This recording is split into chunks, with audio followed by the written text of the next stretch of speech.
Domnyináék megnyerték, nem nyerték még meg. Jobbnak bizonyultak eddig a kürben, mint Isabel Delobel és Olivier Schönfelder. Albina Denkova és Maxim Stavisky mind a kettőjük elé kerülhet a kürben, viszont összességében nagynak tűnik a hátrány ahhoz, hogy megelőzhessék őket.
Ötletekben az idén sem volt hiány.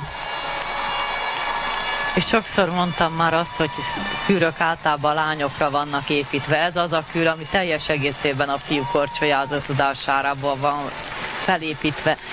Talán ő az egész mezőnynek a legjobb férfi korcsolyázója. és amikor ők elkezdtek együtt korcsolyázni, akkor ez nagyon zavaró volt, a nagy különbség. Most már hozzátanult, hozzáfejlődött a lány is. Rettenetesen izgulnak ott a háttérben a franciák. Inkább Domnyináéktól volt félnivalójuk. Ők közelítették meg őket nagyon.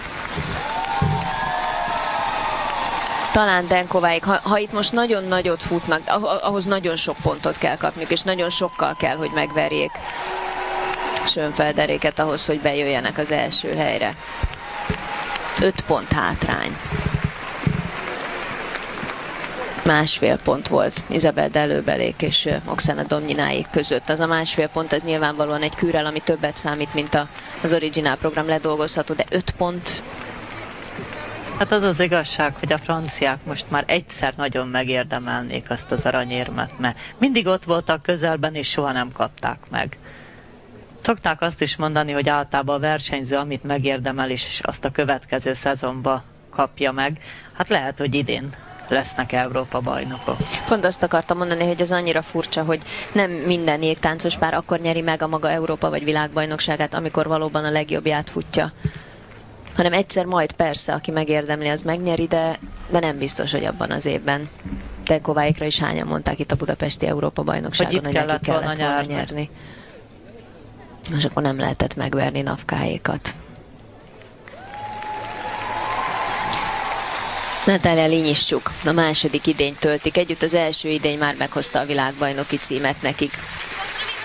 És nagyon szorítanak ott hátul a franciák. Tudják, hogy az utolsó, aki megelőzheti őket, azok Denkova és Stavisky lehetnek.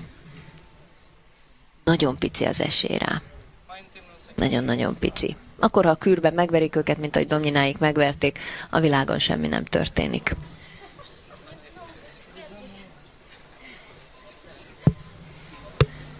Albina Denkovát megválasztották a Bolgár Korcsolya Szövetség elnökévé. Összeházasodtak, elég hosszú ideje éltek már együtt ők ketten. Denkova egyébként picit idősebb, 3 évvel idősebb, mint Stavisky, és Stavisky nem is bolgár, hanem orosz származású. És úgy tervezték, hogy befejezik a tavalyi idény után, viszont azzal, hogy világbajnoki címet nyertek, azt gondolták, hogy érdemes lenne még egy évet rátenni, kihasználni ennek az előnyeit. Ma lássuk. 50,4 a technikai pontszám. Programkomponensekre 48-21, és nagyon-nagyon fütyül a közönség. Többet kaptak technikára Domnyináék. Nagyon elszámolgassunk, 98-61 kevesebbet kapnak akár Domnyináéknál, akár Deleubeléknél. Úgyhogy nem tudnak nyerni itt az Európa-bajnokságon. Világbajnokok ott hátul, Isabel Deleuve nagyon örül, hiszen az Európa-bajnoki cím megvan. Hogyha Denkováék nem tudták megelőzni őket, akkor az egyetlen hátralévő jégtáncos pár, az olaszok nem fogják. La Marseillaise, la deuxième, c'est génial. Brian hier et nous aujourd'hui, on va faire péter le champagne. Et bisous. Ez csodálatos. Tegnap Brian Joubert, most mi, 2 francia aranyérem itt az Európa-bajnokságon. Ouais, moi j'embrasse ma femme chérie, mon petit bébé. Ah, puis c'est... Là, on est vraiment vidé. Schönfelder egy nagy puszit küld a feleségének, aki egyébként nem Isabel Deleuve, mert ők állítólag nagyon nehezen jönnek ki egymással. De most ez az Európa-bajnoki cím, ez megvan. Fajellát és Skálit már nyugodtan nézhet.